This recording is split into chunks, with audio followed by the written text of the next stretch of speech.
All right, good afternoon, everybody. My name is Jason Flame, and welcome to the Master Motivation Show. Today, we are joined by our special guest, Joey Munoz, also known as Joey Kaos from Santino Brothers Wrestling Academy. And I'm super excited to have you on the show today. Thanks for being here.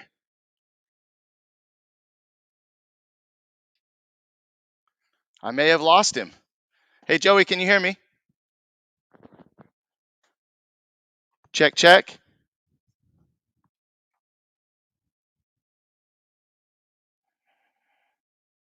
All right, guys, we'll be right back.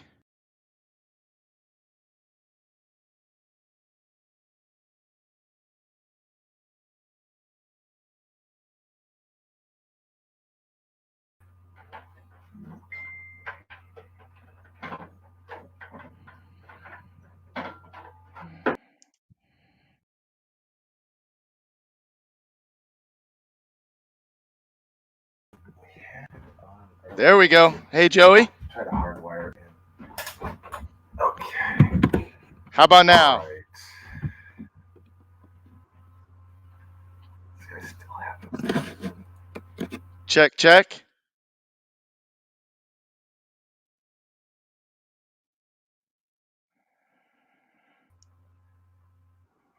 How about now? Can you hear me now? I can definitely hear you. It just looks like you're maybe still a little frozen. Oh, now you're going. Okay. Now it All looks right. like There we go. okay. I think I needed to just hardwire in. I totally forgot when I was doing my Zoom classes. I had to hardwire in. It's So all sorry good. about It's all that, Jason. Yeah. no worries. Yeah, I started with an intro and everything. Our pre video check and audio was sounded great, but here we are. We're back again. Once All again, right. guys. My name is Jason Flame. Master Motivation today with Joey Munoz, also known as Joey Chaos from Santino Brothers Wrestling Academy. Um, listen, I got to mark out for just a second because the first time that I ever saw you or knew who you were, it was back in the day watching XPW, like at 12 o'clock midnight, and I Really? remember watching Kid Chaos, dude. And so in the video as you were watching, and I told you that was probably the crappiest drop kick. It was my first match ever. Nervous as hell, but I think that you were actually there that very first night. I think you happened Really? to drop. I think you dropped by for something. You were just saying hey or whatever. But anyway, excited to have you on the show. Excited to talk about you. There's going to be some people that are going to really enjoy this later. Just getting to know, the person behind the madness.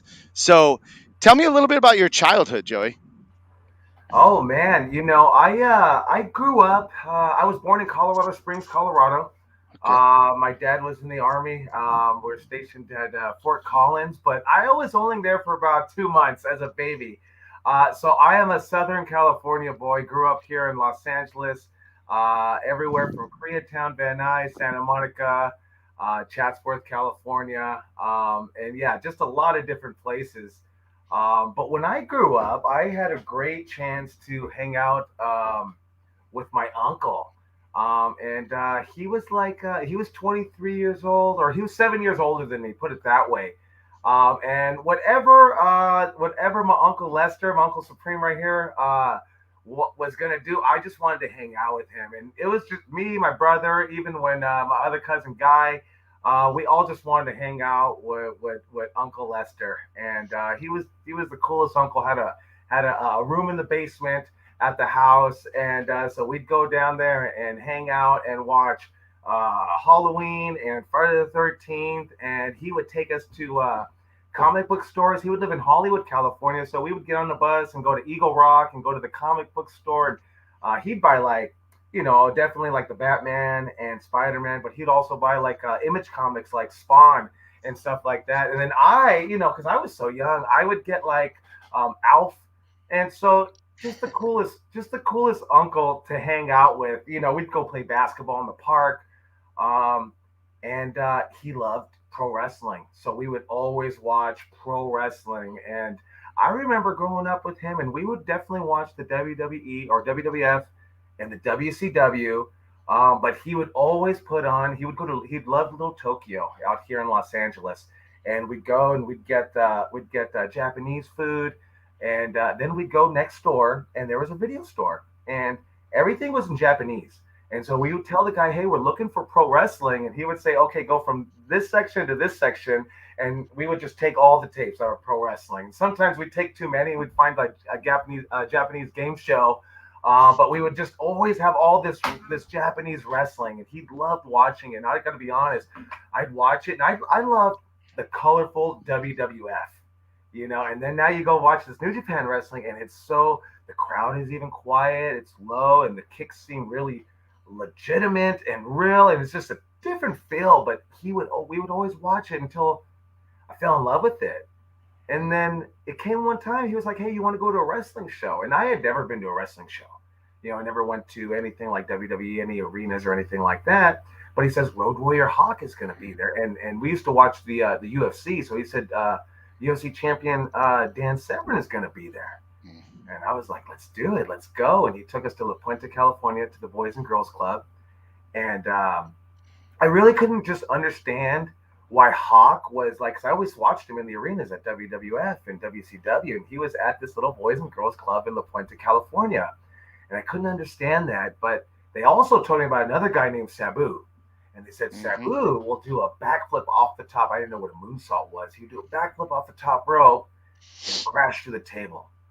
And I'd be like, oh, man, I got to see that. And so the guy is just laying there. I'd ask my uncle, and he said, no, he just does it through the table. And I go, what? And he goes, yeah, it's after the match. I go, after the match, he does this. Okay, I don't understand it, but I got to see this. So we go and watch this show, and guys like Bill Judd and Vandal Drummond and Dan Farron is actually running the show. So I didn't know who any of these guys were on the independent level. I ended up working for them, and they were running the show. And I remember watching the Dan Severn versus Hawk match and just being very disappointed. I think I remember it as a kid, 14 years old. Like it went like 4 minutes, and then there was no finish. Hawk ended up chasing the referee or something like that. And I felt like, wow, just really disappointed. And then they said, okay, Al Snow versus Sabu. And I never heard any of these guys. And I couldn't understand either why these guys were after what I thought would be the main event, the Road Warrior Hawk and Dan Severn. And so Sabu and Al Snow go out there, and they even have Damien 666 as Sabu's manager. And they tear the house down, like literally. Tables, chairs, ladders, toolboxes from under the ring. I mean, it was just insane. And I remember like the lady running the building she was so mad. Like it wasn't like how wrestling is today, where hey, we bring our props, we'll bring the table that we're gonna break. These guys just took the tables that were in the building, the chairs there, and just destroyed it. And me, I mean, I understand that now as an adult that runs buildings and stuff like that. I understand. Oh my gosh, I'm sure Dan Farron was pulling his hair out. Like, what are you doing? Right. And but I loved it. And then so here comes the spot. He pulls the table out. Everybody's gone. And even at the time, Terry Funk shows up to this show, and I had no clue who he was. I look over to my uncle and say, "Hey, who is that guy?" And he goes, "NWA champion Terry Funk." And I just paused for a second, and I go, "Oh, okay." I had no clue who he was. He had a cowboy hat, cowboy boots, ranchero belt buckle, and I thought he was just like a ranchero from the neighborhood. Really, I had no clue who he was. He was just insane under a car or under a van, and he was just yelling. I was like, "Who's this guy coming into the match?" So they all leave. They pull the table out, and here goes Sabu through that table and crashing through it. And I thought at that moment, oh my God, this is incredible. I can't wait to see the next show. I had no idea about like trying to get into it. Those are for the pros. That was 14 years old. But so this is just when your passion for professional wrestling started, just kind of watching, being a fan, and just enjoy being in the audience and soaking it all up and following the different storylines and the characters. I mean, I can definitely remember, growing up in the 80s, WWF. I mean, we had the Saturday morning cartoons, and just the whole thing was fascinating, right? I mean, the whole thing is fascinating. So you're passionate about this sport, right? And so tell us a little bit more about, what happened from there. I love that you say the Saturday morning cartoons, because that's exactly what I was about. And I kind of feel, and I even teach my students, like, you watch those cartoons, and then after the cartoons comes the wrestling, and you kind of. I Mhm. remember for me at first, I was like, I'm not really into that. I want to see cartoons. I'm a little kid. But then you kind of try to graduate a little bit. Okay, I want to get away from the cartoons, and I like the wrestling. And Mhm. just when you brought that up, that's just how I remember it. It was really like I graduated into wrestling. Now I'm a little older. I don't want to watch so many cartoons. I want to watch the pro wrestling. And but I had no desire or dream to be at WrestleMania to actually be a pro wrestler. Like it really just fell on my lap. A couple of buddies that like Supreme knew. He knew a guy named Casey Boyer, and that was his high school friend. And they met because Casey was reading a magazine, and Supreme fashion just grabs the magazine and says, "Oh, you like wrestling? Let me read that. I like wrestling too." And they became good friends, and so they invited us to that show where Sabu was going to be at in La Puente, and Casey knew a couple of guys named Rob Courtney and Sean Shawazi was his name, and these two guys, they Rob Courtney is Craze One, and they seen Supreme with, and he had his hair like Vader with two little lines through his hair at the time, tattoos on each side and the back, Mhm. and they saw Supreme and said, Casey said, "Hey, this is my friend. He loves wrestling." And they saw him and said, "Oh man, do you want to come and join us in North Hollywood? We have a ring." It wasn't like a school that I have today. It was like just kind of a ring that this is where we go and we train. And Right. Supreme was like, "Oh hell yeah!" But he said like under one condition, as long as he's 23, and he's like, as long as my 14-year-old nephew can come.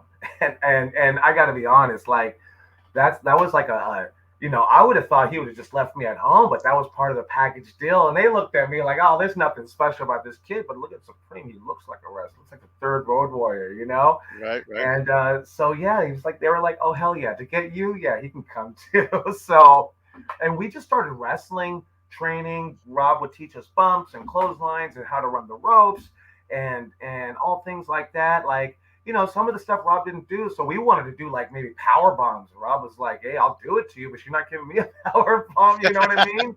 And so we wanted to do some. So I would always be the smallest guy. So I would take the move from everybody. And Byron was there, Christian Blood, the second half of the neighborhood's Tech Nine.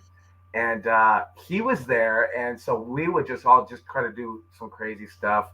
And that's where I was introduced to ECW. So I saw Sabu before ECW, and once I saw ECW, I was like, "Wow, it's like darker. It looks like." And I would see like Stevie Richards and be like, "Oh, that's like there's Shawn Michaels," and I'd see like Right. um, Shane Douglas and be like, "Oh, that's their Hulk Hogan," and kind of see the comparisons. And I never looked at it like a low budget. I just always looked at it like this is incredible and awesome, and it's so different. And I fell in love with that. And we always just tried to mimic what we saw ECW doing and just practice every week. And Supreme had a video camera and he would film it. And so one day, Rob says, "Hey, man, I submitted your tape to the guys up in San Bernardino and see if we can get you in the Battle Royal."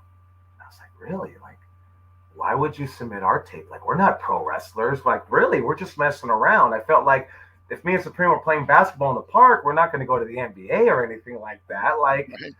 yeah, we're just messing around. So I couldn't understand it, but they said, "Yeah, they want you in the Battle Royal." So I was like, "Wow, this is, I don't know, I'll go, of course," but I couldn't understand it. I think Supreme felt different. But I know me, I just really kept saying, like, "Why do they want us? We're not pro wrestlers." Well, it's super cool to hear this story to me because I'm sure a lot of people that are watching you and will watch this later that know who you are and know how much you've accomplished in your career and what you've done with your school and stuff like that. To hear that, like, it just kind of fell in your lap. It wasn't like you had this plan to go be on this show or really work up the ladder to get into a show. It just kind of fell into your lap, right? I mean, and that's Mm. just kind of crazy how sometimes in the world of wrestling opportunities just present themselves, right? Yeah, I mean, it kind of feels like that's been my career with opportunities falling into my lap. Like, I remember trying to go to the Auditorio de Tijuana and wrestle in TJ and trying to get booked on the show. And I knew one guy, and they were like, "No, there's no spots, of course." And they said, and then they said, "Hey, man, everybody in the arena's got to leave." and you gotta, if you want to come back in, you gotta pay. And I was like, oh man, I'm getting the treatment here, you know. And so I go and I pay. I go and go down with the guy, so I got no ride home. I gotta wait for him. I think he was on the show, and so I'm sitting there watching two matches, and some guy comes up to me and says, "Hey man, Juventud Guerrero didn't show up, and do you want to wrestle in the main event?" And I'm like, "Yeah, of course."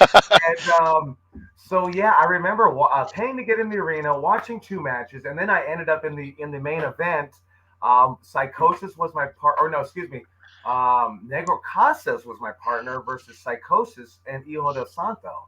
And so I get like kind of fallen into this main event match with these mega superstars in Mexico, or even in pro wrestling, and it just kind of happened. When my wife and I got married, it was at Lucha Vavoom, and they usually do a thing where, hey, they're going to have couples in February, and they said, hey, our couple fell through for February 16th. Do you know anyone who wants to get married? And Sylvia and I looked at each other and said, well, why not? So we ended up wrestling a match and then getting married minutes after, right after the match. And so we got these kind of stories that just kind of, And that was your legit marriage. yeah. Yeah, we had enough time, Crazy. 24 hours, to go and get our wedding license and everything like that.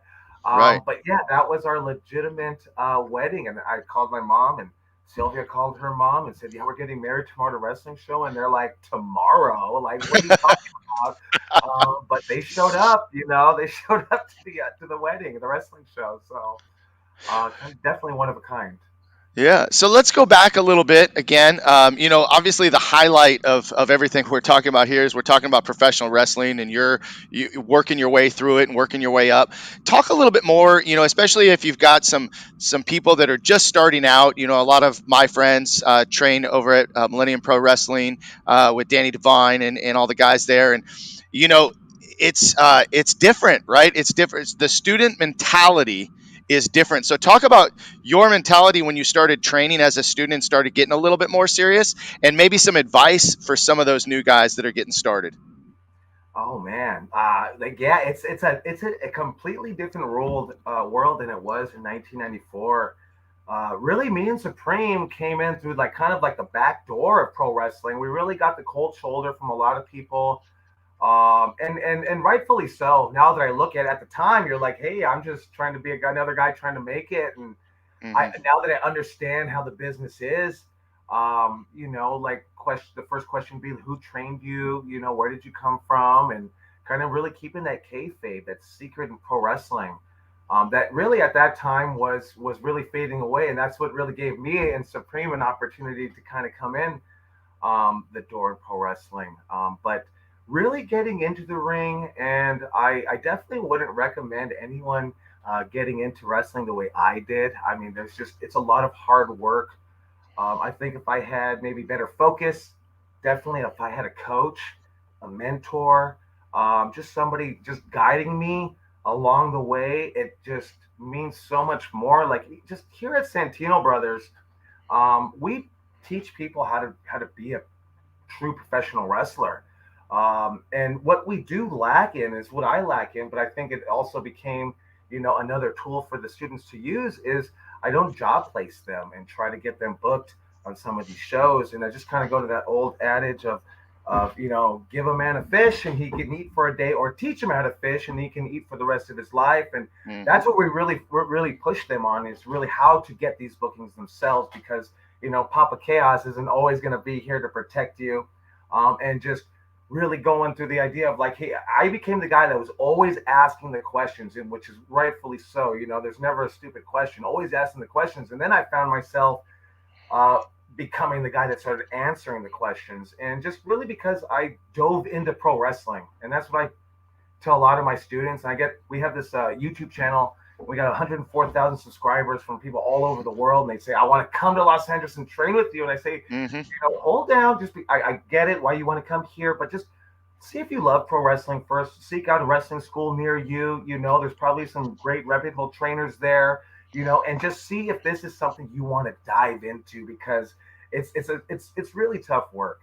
It's a lot of hard work. you wondering, when am I going to debut? Even when you do debut, how come I can't capture the crowd the way some of these other guys do? You can do everything right, and sometimes pro wrestling, it just falls flat. And a lot of the time is you just have to go through it and cut your teeth. I see, a lot of the wrestlers today from when we started about 12 years ago, like a lot of people just want to be on the big show right away. And I just tell them, just have the patience to learn the craft that you're doing, learn to Hmm. love professional wrestling, learn to love that I get to do this rather than I have to do this. I get to go to training. There's so many people that Hmm. want to go to training. I try to be the best coach I can be. I watch coaches like you. I watch Coach Jimmy V. And I watch just different coaches and just try to see like what motivates me, what can deliver to them to really help them. Because Hmm. I find that I could teach you how to wrestle, and that's really not what we do at Santino Brothers. And this might sound corny, maybe it sounds a little cliche, but I really feel what we do is we change lives. And I didn't understand this until I trained some of these wrestlers and then got the chance to meet their parents. And they would come and have a heart to heart talk with me and just tell me how my student or how my son was just didn't listen or didn't have any direction in life. And once they went to your school, their whole mindset changed. And Hmm. really, I just try to instill the discipline that I always liked in some of the wrestling classes that I went to. Just and you got to have an incredible amount of discipline to do this because you can get hurt really just doing a back roll, and Hmm. doing something that the simplest thing in the world. And it can be incredibly dangerous. I always tell people what we do when we fall onto our backs is the equivalent to like a 35-mile-an-hour car crash every single Hmm. time. Yeah, we're bracing for it and we teach ourselves how to take it, but your body's gonna get beat up. You have to be mentally strong, emotionally strong. You have to be physically strong, of course. And so that's what I find myself really trying to teach and motivate the kids. What different ways can I find out to motivate them?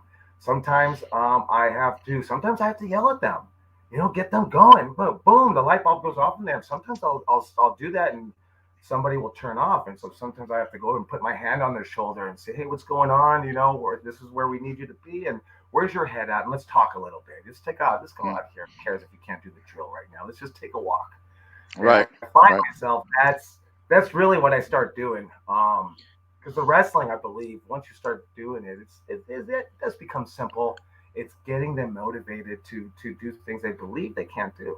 I'm sure Right. you know more than that than I do. Well, I'm listening to you say all of these things, and I'm like, does this guy teach pro wrestling or does he teach martial arts? And really, they're kind of a one and the same. Like a good coach does those things. Like you said, some people need the tough love. Some people need a little hand holding. And at the end of the day, that I mean, really, the most important thing that I just heard you say was that you're changing lives. Changing lives through professional wrestling, whether it's professional wrestling, martial arts, fitness training, when you really focus on people and you focus on helping them be a better version of themselves, I think that's such a powerful, powerful opportunity and a position to be in. I mean, you have these guys that truly, and guys and girls that truly look up to you. They take your advice, they listen to your advice, and it does change their life because the success that they find in the ring, they start to have that confidence outside of the ring. They take that to their job. They take that to their family. And, again, as I mentioned, early in pre-interview, what I really love about, I've been following you for a long, long time, and I just love the culture that you've created in your school.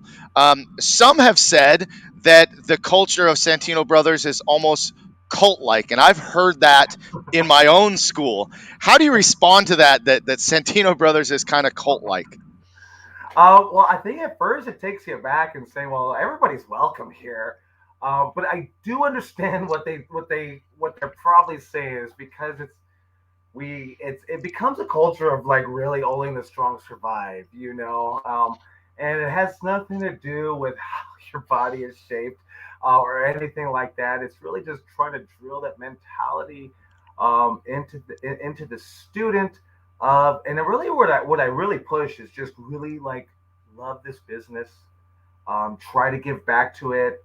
And I really tell them, I say, love this business, give back, and I promise you, all your dreams will come true. The more you love it, the more you say, wow, you put the negative talk into the air, and you say, I didn't get this, or I didn't get that, or I couldn't get this booking, and then it just kind of, I really believe that it does spiral like this positive way of thinking. It's right, you have it right Hmm. here in your mind, and it's up to you to choose, right? We've seen that meme that has a dark side of the train and then a light side of the train with the sun shining, and it's really your mindset, how you choose to look at it every single day. And Hmm. really, since May 6th, 2020, when my uncle Supreme passed away, I really have just tried to change that mentality and just trying to live life and do things that I want to do, because I do feel that he's 50 years old and not even 50, and we're not promised tomorrow. So if you want to, right, if you want to run that big show, go ahead and run. If you want to be a pro wrestler, go ahead and do it. If you're 42 years old and everyone says you're too old, go ahead and do it, because do Yeah. you want to live with what it could have, shoulda? Right.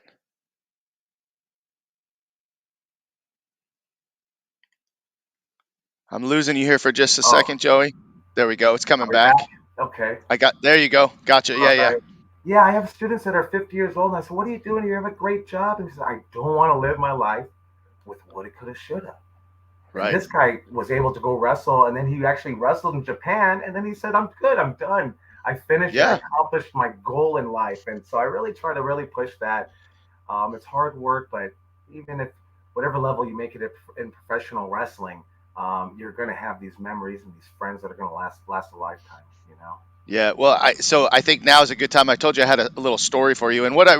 what I really liked is you say you get to wrestle. You don't have to wrestle. I mean, let's face it. Most of the guys, 95% of pro wrestlers aren't making a living doing it. They're doing it because it's more a passion thing, and that 5% is clawing their way to the top, trying to get to the next big show, right? But I mean, I love the fact that you said that, which is I get to wrestle, not I have to wrestle. And when you come from that mindset, man, it's a totally different thing. And I love what I do in my profession. I get to teach martial arts every single day. I don't have to, but I get to. I just love it. So my story is this. I was actually 30. I think I was 38 years old when I started pro wrestling.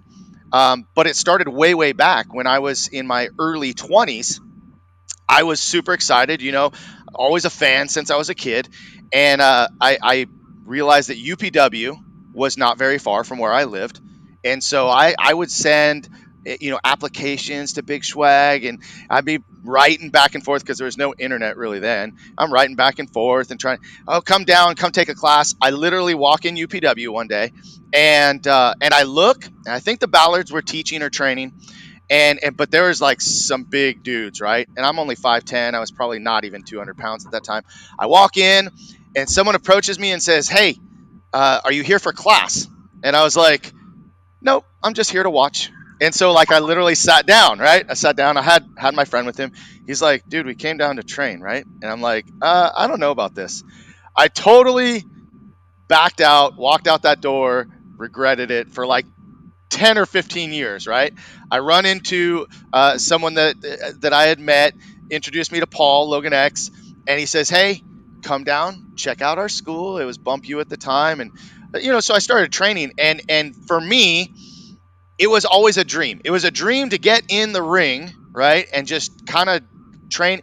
And it has brought me to a level, we got Hell Kid watching on here probably still, and a bunch of the other guys that I've just made so many different friends through professional wrestling that I may have not ever met in my personal or professional life. Made a lot of great friends, had a really great time.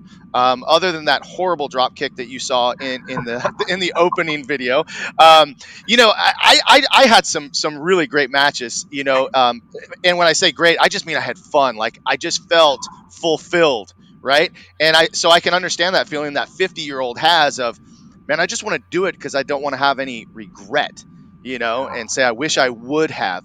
So so I just wanted to share that story with you, and I've only shared it, really a few times on the show, but I felt that it fit in this arena. So let's talk about how you got involved at kind of maybe the higher level. How did you get involved in XPW? How did that happen, and what was that Oh, like?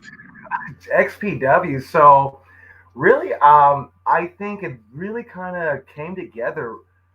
Like, so going back to Supreme and I not coming from a school or anything like that. And so we always, I think when the Coldwater Canyon and North Hollywood ring, I don't know if they closed down. I don't know why we stopped going there, but we kind of had the idea that we're looking for a place to train.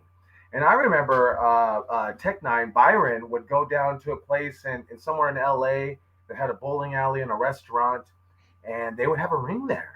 And he invited me and Supreme to go, and we went and we wrestled there, and we tried to come back the next day, but we didn't come back with Byron. We just came me and Supreme, and we're looking at the ring right there through a little window, like a little order window where the restaurant is. And we're like, hey, we were here last week. We just want to use the ring. And they're like, what are you talking about? We want to use the ring. And they're like, I don't know what you're talking about. What ring? And we're like, the ring right there. And they're like, I don't know what you're talking about. And it was kind of a lot of that is what we had to deal with. And so we always on the search for a ring. And so I remember one day Supreme saying, hey, you know that there's this new porno company coming out. Porno company? What are you talking about? Well, this guy runs porn and he's going to start XPW. Well, what's that? Oh, it's the new show happening. And but the idea was that they were going to allow us to just come down and train because they wanted to try to get a roster and see who was around in the local scene. Because Rob Black, this porn director that loved ECW, kind of made his name for himself in the industry, wanted to do wrestling. And he wanted to team up with Paul Heyman, and Paul Heyman backed out because of Rob Black's background, and Paul didn't want to lose his, I think it was the TNN, the network TV deal, so he didn't want anything to do with Rob Black, and that really pissed him off. And Rob was like, "I'm going to start my own ECW out here called XPW," and so he's Hmm. looking for a roster. And I remember the day that the training came down, and Supreme called me and says, "You're going?" And I said, "No, I don't know. I'm not feeling too good today. I don't know if I'm going to go." He's like, "You better go."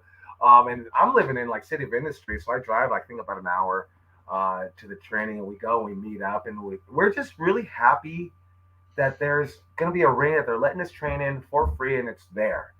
And Hmm. so that was really the idea. Uh, we did know it was a tryout, but we felt okay. Well, we'll see if they choose us. I don't know, but the idea is like, hey, it's a free ring. So we go, and what really put me and Supreme over, and even Homeless Jimmy, and a couple of other guys, is that Supreme was like, okay, training's done, and I want to see. He was watching us through probably a security cam, and he says, okay, we're gonna bring a table in, and we want to do a highlight reel for our wrestling show. And a lot of the guys that were wrestling on the scene and kind of came up the right way going through a wrestling school, they were like, you want us to go through a table with nobody here, and you're not even going to pay us? And they're like, no. And Supreme and I, Supreme worked at the Hollywood Center Studios, and anytime a table broke, cracked, anything, it would be cracked in half. We would tape it together and take it to our wrestling show or one of our independent wrestling shows and use it. So here they are with brand new tables and say, do you want to go through it? And we're like, yes. And even Homeless Jim is like, oh, hell yeah. And so a lot of the guys backed down. A lot of the guys that I think like Kevin brought in and Patrick Hernandez and Dynamite D, that they wanted to have these guys using XPW. But Rob really fell in love with Supreme, just the way he loved. And then his young kid nephew wanted to go through tables and get slapped. I was like, I had no problem. I think we went through 2 or 3 tables each maybe, and they had so many tables they want to get the shot. And then they fell in love with us, and we were on the first show. And Hmm. so it was just okay, another show. But I remember we would go for meetings and have meetings with XPW, and this is what the match card's going to look like for the first show at the Reseda Country Club. And I remember them having XPW T-shirts. The T-shirt in wrestling is like, it goes hand in hand. But back in the day, no really real wrestling company that was on the independent circuit had T-shirts. I'm sure there Hmm. were. I know there were Slammer shirts, and Dynamite D had some shirts, but I never seen it at this level where they were maybe like 2 or 3 screens, 2 or 3 colors printed on. And everybody got one. They were just, here you go, you're part of the roster. Here you go. You want me to have to pay for it? No. And then I remember they had ring skirts with the logo on it, and that's when the Mm, light bulb went off, and I said, this is kind of going to be bigger than any of the other shows that we actually ever did. mm-hmm. And I remember doing those shows, and we were the talk of the town. I mean, they drew like 700 people, and I never wrestled in front of that many people in my life. They drew 700 people, and it was just kind of go from there. And XPW was known, but we didn't really get known until ECW came to Los Angeles, and they went to the Olympics auditorium, and we felt like they were coming to our backyard, so we took offense to that. And Rob Black bought front row tickets for all the wrestlers. Mm-hmm. And we sat there. We were trying to be on hard cam, but they actually got the back of our head. That's, we weren't looking into it that well. And really, after this, the XPW ECW brawl that actually never happened. There was no brawl. There was a lot of melee, but not a brawl. And the next day, I remember being on Japanese wrestling websites, and we basically, it was worldwide because it was on that pay per view. I was not one of my proudest moments. It was just very disrespectful to ECW, to Tommy Dreamer, to Just Incredible, to Francine, to everybody that was in the match, everybody was on the roster. But I don't know, at 22, I was a hothead. That's a lot of stuff that I teach my kids. I say, hey, I'm 42-year-old Chaos now, and I'm nice. When I was 22-year-old Chaos, I'd probably eat your lunch, and I wouldn't care one thought about it. Now I worry about you. You're my kids. And there's guys out there that are like me. They're trained so hard, they just like bring it. And yeah, not my proudest moment. I'm trying to invade another person's show, but it really put XPW's name on the map. And really, it seemed like it should be a longer time for 20 years removed from it. But it's one of the biggest highlights in my career. I have fans that will come to my Santino Brothers show that I'm not even wrestling on and try to get my autograph, and they'll introduce me to their son or their daughter and say, I used to watch this guy when I was your age. And it's just, Mm-hmm. that's kind of a crazy thing. It really is, because I don't feel like I should be that old, but I started so young in wrestling, by 25, I Right. was a 10-year veteran. So Yeah, yeah. Well, those are cool stories to hear. Let's talk a little bit more about how Santino Brothers Academy was created. so XPW had a school where Dynamite D trained a couple of guys, and I would come and help Dynamite D train some people. And so he had a guy named Joey Rico Dynamite. And Joey Rico Dynamite, his roommate got a ring and put in the backyard, and they had trained some kids. And this was already when Dynamite D had passed away. And so this was like a year removed. And I remember I went to Dynamite D in the hospital, and we were talking, and it got so uncomfortable because I'd never seen that was my mentor, my coach, and I'd never seen him like that. And I remember just not knowing what to talk about. So I started talking about wrestling. That's all we ever talked about. And he had Mm-hmm. said the words, quote unquote, like, got to keep the dream alive. And he wasn't like telling me this is what you got to do, just saying, man, you're Mm-hmm. doing good. You're keeping the dream alive. That's what you have to do. And so I never took it as like I had to do it. But I remember that Joey Rico Dynamite, which is Dynamite D's student, he came and said, I got these 12 kids, and I'm in my backyard in Norwalk, and I really don't know what else to teach them. I learned how to wrestle, but I don't know what else to teach them. So can you come down and help me out every Saturday? And Mm-hmm. so we started doing that. We started helping all the kids out, and there was like just a lot of guys there. They had a good little troop of army there. And so when I started, I was like, well, let me bring Supreme in and Robbie Phoenix, and we brought in BC Killer, and we brought in and Rico Dynamite was there, and Jezebel was definitely there, Sylvia, my wife. And so we just really tried to instill like discipline into them. And I really think we try to do that because we were in a backyard.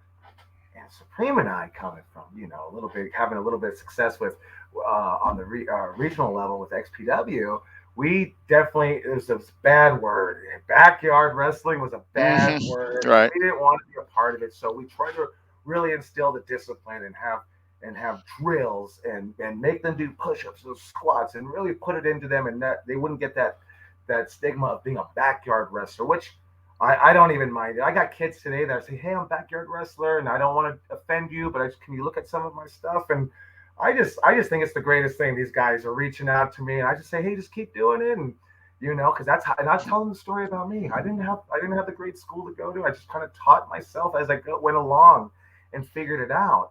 And but we didn't want to be the backyard wrestling school, so um, we really instilled that discipline. And then I think Mongo and I really had this thing going called the Well, we never had it going. Santino Brothers, the tag team, but we had T-shirts and we had Santino Brothers logos on our shorts, and we had banners. And Mongo would get even letterhead and envelopes and all the Santino Brothers stuff. So we're doing the school in the backyard for about 2 months. And I said, I think we need kind of like make it an official place, Let's and we settled on Santino Brothers just because we already had a lot of the t-shirts and stuff and the banners. And so we called it Santino Brothers Wrestling. So me and Mongo and Supreme and everybody was a part of it. And so we're doing this for about 2 years in the backyard, and we're trying to pump out the wrestlers and trying to make a name for ourselves. And oh, we're the backyard school, and oh, we beat our kids up, and this, that, and the other. And maybe we're rough on them. I'll be honest with you. But yeah, never. Students will say they have beatdown days, but it's always easier than what the last class got is what everybody says. But Right. anyways, we want to instill this discipline into them. So wrestling is tough. How do you become a pro wrestler? Pro wrestlers are tough, and if you don't want to get kicked in the teeth, go play Xbox. And that was what we would tell these guys. And I don't want to get kicked in the teeth. I'm not supposed to get kicked in the teeth, but it happens sometimes in pro wrestling. And this is what you're getting into. And I want you to understand that. And people would go, wow, try to get that idea of pro wrestling is fake. Like, I get it. You tell me I'm going to lay down, and I will lay down. But everything in between, when I'm getting slammed and Supreme gives me a clothesline and it comes in too hot and hits me in the face, it's not supposed to happen. And he doesn't want it to happen, but sometimes it It does. And happens. how do we get through that? Well, pro wrestlers are tough. How do we get injured? Well, it's not supposed to, but it does. So Yeah, yeah, yeah. then the city finally says, hey, you have this obstruction in this backyard. You got to get it out. And oh my gosh. So he's like, yeah, we're going to find the house if we don't get it out. So they said, okay, well, the ring's got to go. And we were just like, really like, oh man, we just got it kind of rolling a little bit.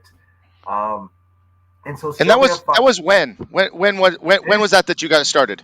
we started in February of 2008. And I think we ran in that backyard until about May of 2010. Okay. And we were dead in the water. We had a good little following. We'd pass out flyers. We had a good little army here at Santino Brothers. Everybody would wear the shirts with pride. We never made them wear it. They would wear it with pride. Same thing like with XPW. They never made me wear the XPW shirt. I just remember the first show, everybody had their XPW shirt because we had pride for it. And I just kind of wanted to instill that and just, like, hey, we built XPW and we had so much pride for it and tried to make it the best we could make it. And it's great to get on a show that's already big time, but there's something special about building your own thing, and that's what we want to do at Santino Brothers, and we try to instill that Hmm. into the students. And so when we got kicked out, it was tough. We had all the students and saying, I remember Rico Dynamite says, "Here's my checkbook. How much money do I need to write? Like, what do we need to do to get this going?" Because everybody had this passion for it. And so Hmm. Sylvia finds a building in Bell Gardens, the one that we're at today. And I was like, wow, we never paid rent in the backyard or anything like that. And it was like, I think it was about $800 for rent. And I was like, I don't know how we're going to do it, but we kind of Hmm. jumped into it. And each month was such a struggle for the first year. It was just, we had nothing going on, trying to get students in there. I remember the students will tell you, like Eli or even Brody, like, oh yeah, I remember there would be like two students in there, and we would just really struggle. And it wasn't the training. It definitely wasn't the training. The wrestlers that were coming out were solid and great. And, it was just was I couldn't figure out how to get students in there. And we started filming a lot of our stuff. Started filming it, trying to make a YouTube channel. We'd have classes at 5 o'clock, and one student would show up, and it'd be such disheartening. It really, it really Hmm. would. Hmm. I've been And there. I then know what that's like. we started putting the videos up on YouTube and started getting a lot of fans, but just around the country, around the world. So I don't know if that really helped us on the local end, but I really Right. started, and I'll tell everybody this that has a wrestling school. Like, we started doing this target marketing with Google Ads, and we started on Google Ads, and then we pushed it to Facebook, Instagram ads, and I think this target market is incredible, and that's what really kind of started making us a machine of students not knowing where to find a wrestling school, or maybe not even knowing they wanted to go to wrestling school. And here comes my ad suggesting, because they're typing in wrestling in the search bars. And that's what really started really get us going to really get a lot of students. And it came to the point of like having one ring and 36 students would be prideful, and we'd pop our chest out, and I'd be like, this is so stressful. We'd have a mat outside and a mat in the parking lot, and just trying to like be really, because my Yep. big thing about wrestling schools, like I never liked waiting in line, and there'd be 20 people in line, and you'd be like, man, I go in there for 30 seconds and then I'm out of the ring, and I wait in line for like 10 minutes and then get in there for Mm-hmm. 30 seconds. And I always hated that. So I always try to keep everybody working at the Mm-hmm. school. So yeah, we stopped taking like 36 students, and we want to just take what's manageable, 12. I want to take 12 students, and then I'll forget. I'll have a couple of people in my email that I promised a spot for. So then it'll turn to 14 to 16, and we'll Right. try to Right. Right. manage it. I want to try to be able to get enough trainers, one student for every five, or yeah, excuse me, one trainer for every 5 students, something like that. Just so that way they can really, because it's so much to get into in pro wrestling than just to Sure. wait in that line, and it stresses me out because I want to see them improve, and I want to see them. That's what I tell them. My goal is to see you accomplish your goal. I really do. Like when Brody King is wrestling for Ring of Honor at Madison Square Garden at a packed house, 10,000 people. He has time to call me, and he calls me Papa, and he says, Papa, we're doing it. And I look at him, and I pause for a second. I said, no, man, you're doing it. And just so proud of him. But then also I thought just really cool for him to include me. Like, this is us, because he Right. hears me. We talk the stories where I say, yeah, I don't know where I went wrong in my career. How come I can't do what you were doing? But I'm just so happy to see you there. I was an underachiever. I didn't have a coach. I should have went to, like you. I should have went to UPW. They would have coached me the right way. You know what I mean? I was a hothead though. I could teach people how to wrestle. Like I should have needed to take that hothead mentality out, and I try to get that hothead mentality out of my students when I see it coming. Because I say it brought me nothing but strife. You know what I mean? Uh, be a likable But here group. you are. Yeah. But here you are, right? I mean, and there's something to be said, something that I've learned to understand, and it took me a long time as a martial arts instructor to, I competed, when I was younger, not real high level stuff, didn't really do a lot, but I found so much more joy in being a coach. I mean, I love the competitive. I love competition. I love the competitive side. I loved being in the ring. I loved coaching even more. Actually, it just there's something about the coaching side that brings a whole different level of fulfillment, right? And so, I mean, you're in that position now. You know, I, but you've accomplished a bit. I mean, in bringing out these other wrestlers, right? Talk about some. You talked about Brody King. Talk about some of the other guys that you've seen some great success with coming out of your school. So yeah, these guys are. I always tell them. I say to all my students, I say you are 20 times better than I ever was coming out of the gate. And my what I always tell them is this: 7 years into wrestling, maybe even longer, I had no clue how to apply the sharpshooter in pro wrestling. The figure four leg lock, forget it. Like I'm not even going to talk about that. I had no clue on that one either. But I remember the sharpshooter thinking it should be a little easy. I remember trying and being like, "How do they do it?" As we didn't have our phones to just look at our phones while we were in training, and I got to go back home and watch it again, and see how to do it. So, but yeah, my students, I always tell them just 20 times better than I ever was. You got guys like Brody King, who's under contract with Ring of Honor. You got Jake Atlas, who just he did just retire. I have to talk to him, but really, there's sometimes you get bit with that wrestling bug, and I always tell. I even told him, I said, just never say never. I back you 100% in what you do, and I want you to find happiness. And really, I even tell him just like I always say I want to get out of the wrestling business. I always tell my wife I want to get out, and I say, hey, if you found a way out, man, stay out and go do something else. But yeah, in wrestling, we all come back. We always come back. We love this. It's like you get bit by this wrestling bug. So you have Jake Atlas, who was under contract. He just wrestled for. He's been wrestling for 5 years. I think he just passed his 5 year anniversary, and I think he accomplished way more than what me, Mongo, and Jezebel did in our whole entire career. You know, Brody King. You know, just an incredible wrestler. He's an incredible. When I think professional wrestler, like I am a big wrestler mark kind of a guy. I always liked the Road Warriors and Big Van Vader. You know, I loved me 1, 2, 3 Kid, but I always loved the big guys. And Hmm. Brody King reminds me of that wrestler from yesteryear with the incredible tattoos, the look on his face, you know. And he's doing great things over there at Ring of Honor. We have Eli Everfly, who is just I kind of see him as really I see a young chaos. I really do. Whether I don't know if it's good or bad, you know, because I was a hothead. And I do try to. He just got married. Congratulations, Eli. And I've seen an incredible change in him. I think that's something that happens.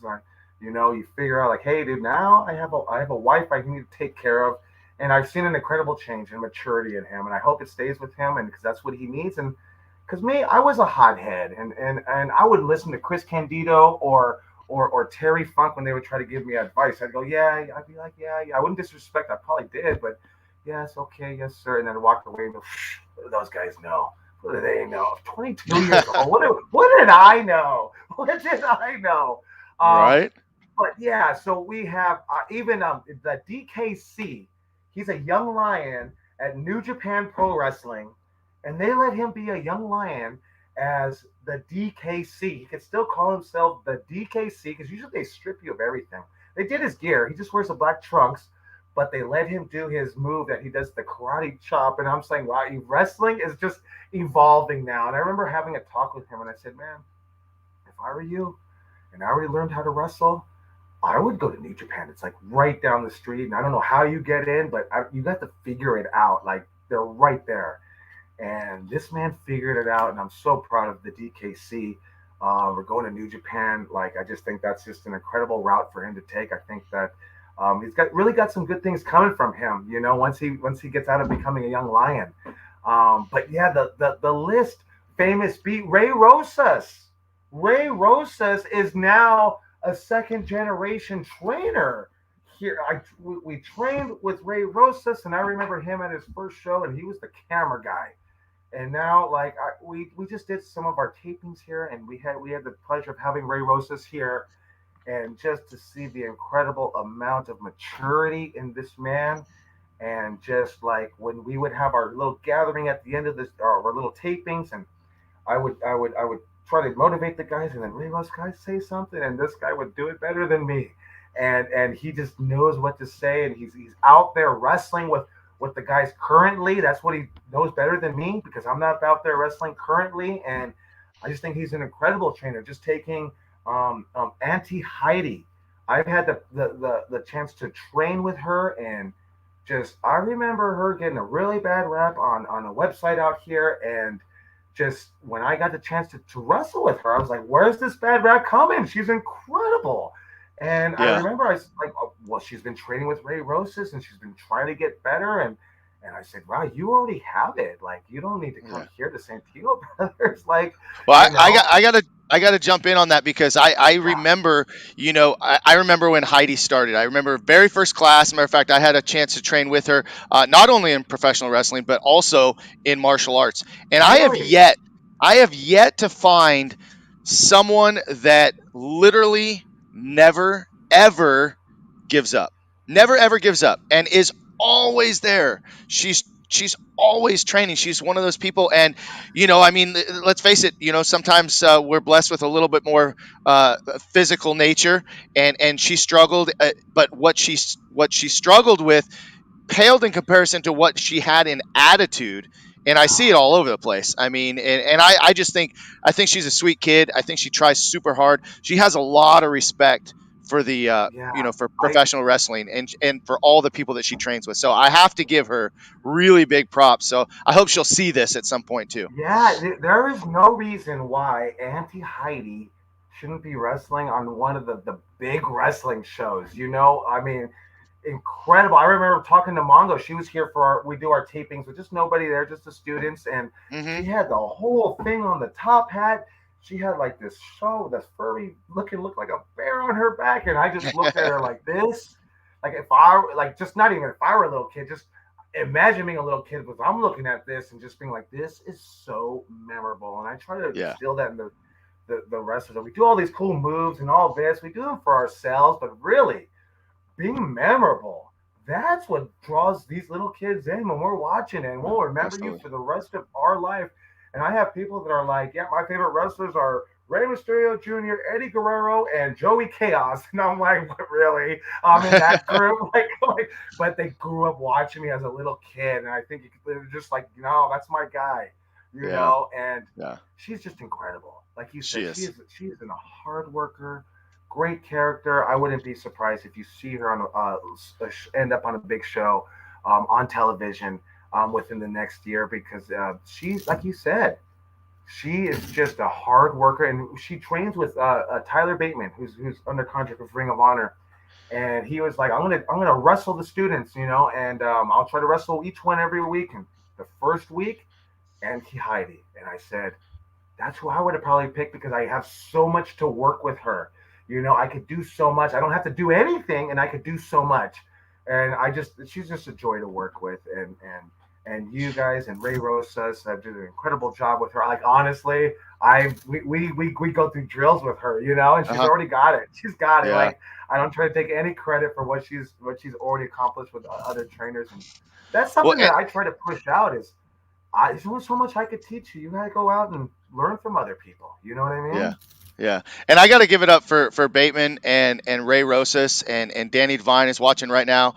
Guys like that have like a ton of experience, just super super talented, got all the everything they need, right? They don't need to face some of these people or give them that chance, but they do, right?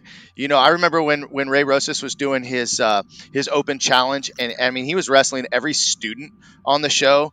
I think that's super cool because, as you can attest to, I'm sure a lot more than I even know. The wrestling business can be tough. People can be brutal. They can be very unforgiving. Just not nice people, not Yeah. good people, right? And they just sometimes they just shit on people. And I'm like, what good is that doing anybody? Like, Yeah. how does that even make you look good to put someone else down? And the fact that people like Ray and Bateman and Danny that will bring people up, yourself, that bring people up. And I think that's such a crucial thing as a coach. I don't care what you're coaching. I don't care if it's baseball, soccer, basketball, karate, or pro wrestling. Your job as a coach is to bring people up, and for them to do that, I just think it's to me. I have a lot of respect for that, and I've always had a lot of respect for Ray. I haven't trained with him as much, but I've been around him, and the leader that he is in the locker room is amazing too. Just a lot of great things to say about him. Do me a favor and tell me, you mentioned Dynamite D, you mentioned a Supreme, of course. Who are some of the other mentors or people that gave you advice that you did listen to? Oh. Well, hey, even Chris Candido and Terry Funk at the time I didn't listen to, but I did listen to him eventually, and that's actually one thing I always tell my students is somebody will tell you something, and even if you think it, because I don't know where your mindset is sometimes, I don't know where mine was sometimes, and Mm. I said just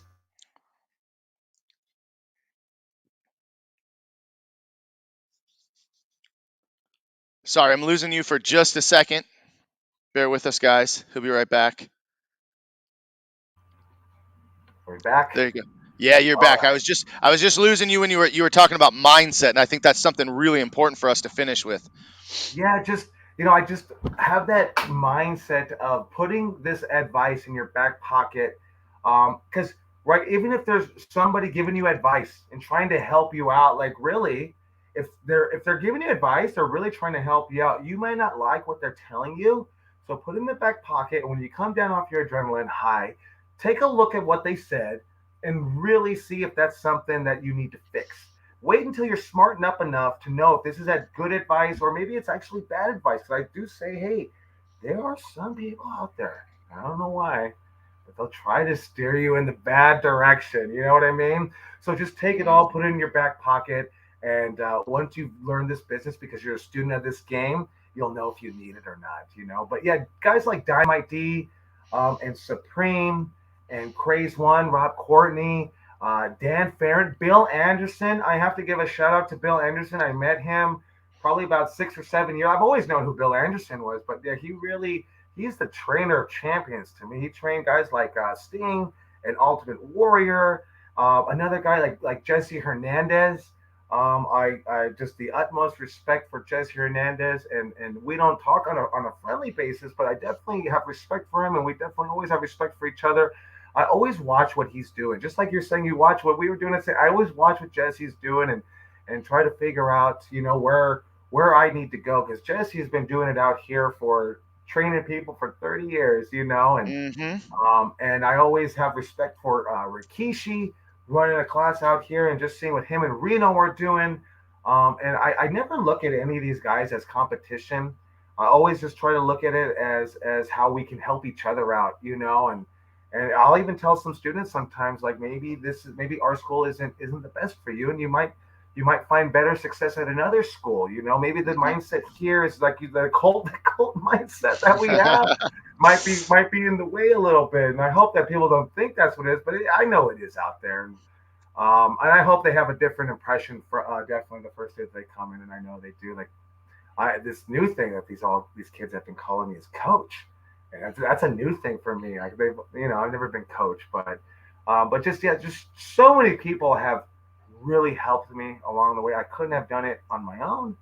I couldn't have done it without the mentors like Dan Farron, even Vandal Drummond, Bill Judd, and just I know I'm missing some guys. That Superboy guys that they probably don't even know that just really paved the way for me to just the way my mindset works, and I just, like you said, I'm so happy that I get to do the professional wrestling, because I wouldn't know what I would be doing if it weren't for this. Hmm. Hmm. Hey, so a couple questions just to finish things out with. Number one, what is your prediction for the Raiders? Because I know we're both fellow Raider fans. What's your prediction for the Raiders season? Oh well, we're always going to the, especially if we're 3-0. We're talking Super Bowl, but That's right. it's I always watch these games and I say, man, why can't we ever be one of those teams that just 34-0, and if the game was already in the bag, like they always take us, and I'm sure you saw the game yesterday. They always take us to the end, and we're like, Yep. just come on. I think every game has been like that. Well, I don't know, maybe not last week, but with Roethlisberger, you're thinking, hey, don't give him too much time on the clock. He'll score 2 touchdowns in 60 Right. seconds. Right. Right. Right. Um, I really hope. I mean, I don't know. I really hope. Did you see the Chargers lose yesterday? Or I excuse didn't me. see it yet, but Oh no. man, Yeah. that's what we needed. I We just need it, right? yeah, we're in first place. I hope to win the division. I just hope to make the playoffs. Hopefully, Right. we can make the playoffs with a bye week. I think that would be incredible at home. That'd be I don't know about fantastic. you, but I'm trying to get out to one of those games in the stadium, man. I really want to see it. Well, Just I'll go when they don't require the vaccine or any of that. oh So yeah. What about I'll SoFi? wait. Is it the same thing over there? They're all the same. They're all the Everything, same. yeah. Yeah. Who's your favorite Raider player of all time? Oh, Howie Long, all Howie time. Yeah, Long. Yeah. Okay. I love Howie Long, Tim Brown. I mean, how can you go wrong with Bo Jackson or Marcus Allen? Yep. I Yep. didn't know at the time how great Gannon was. I just was always looking at my brother. He loves the Broncos and had John Elway, and I was like, he's not as good as John Elway, Yeah. Right. But Right. now, Right. yeah, looking back now, you're like, oh, this guy was a Terminator. Like, Was. yeah. Yeah. Who's Yep. your favorite Raider? Well, so Bo Jackson was the person that made me love the Raiders, but I mean Tim Brown, like definitely probably an all-time favorite. I love Tim Brown. When Ronnie Lott was playing for the Raiders, I know he was a Yeah, 49er for a while, but Ronnie Lott was a beast. But Bo Jackson, yeah, he was always my favorite because he played baseball and football, right? yeah. And the whole Bo nose thing that was a big deal back in those days. Who's your favorite pro wrestler of all time? Oh, my parent. It's gonna be. I'm gonna definitely say Sabu.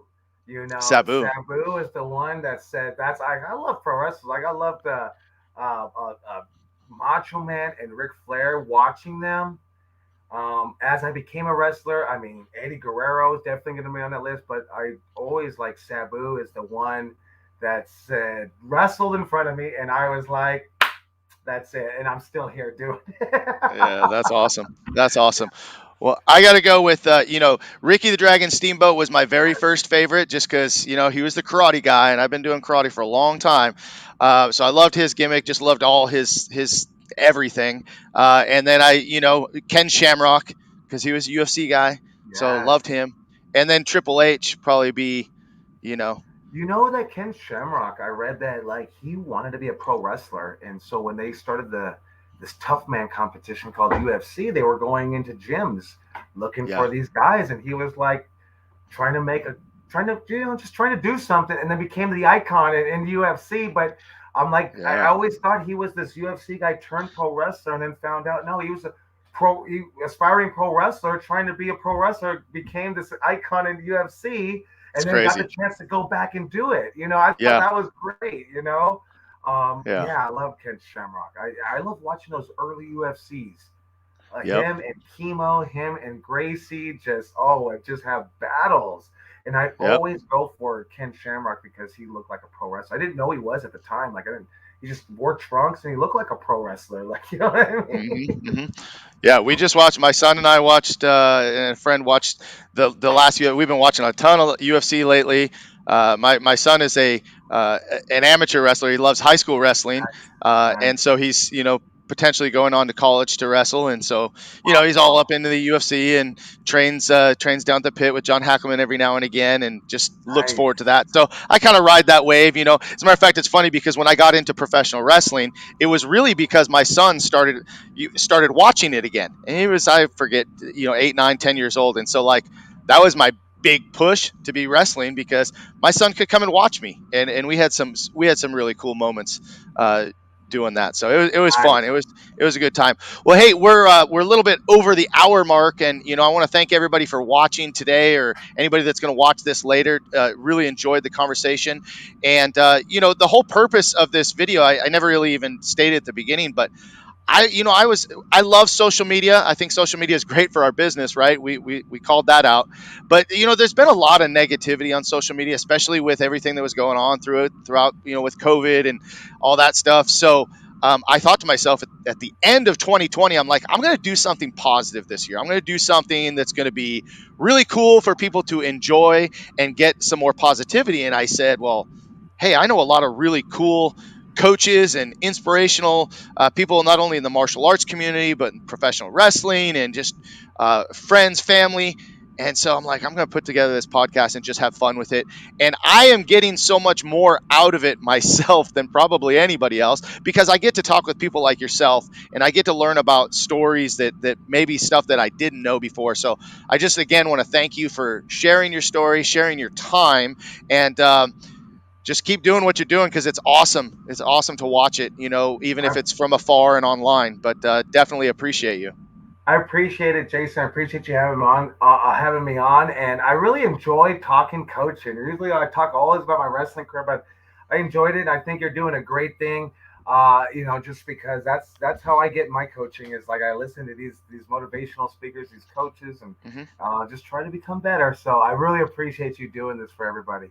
Yeah, absolutely. And if you ever need guests or you ever need someone to chat with, keep me in mind. I'm always open to doing that. If you could Yeah. spend maybe 30 seconds and give your last bits of advice to anybody watching, whether they're entering the world of professional wrestling or just in life, what would be your motivational advice?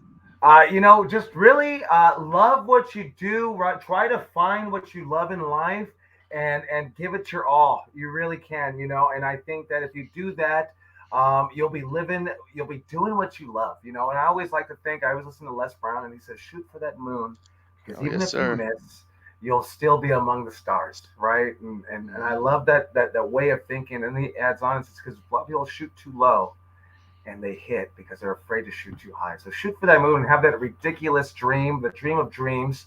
And I promise you, you put your work in, you put your effort in it, and you love it, and you will accomplish it. And I'm sure you've experienced it, and I've experienced it. And so I just want these guys to do what they love because you can do it. It's in within you. You have greatness in you.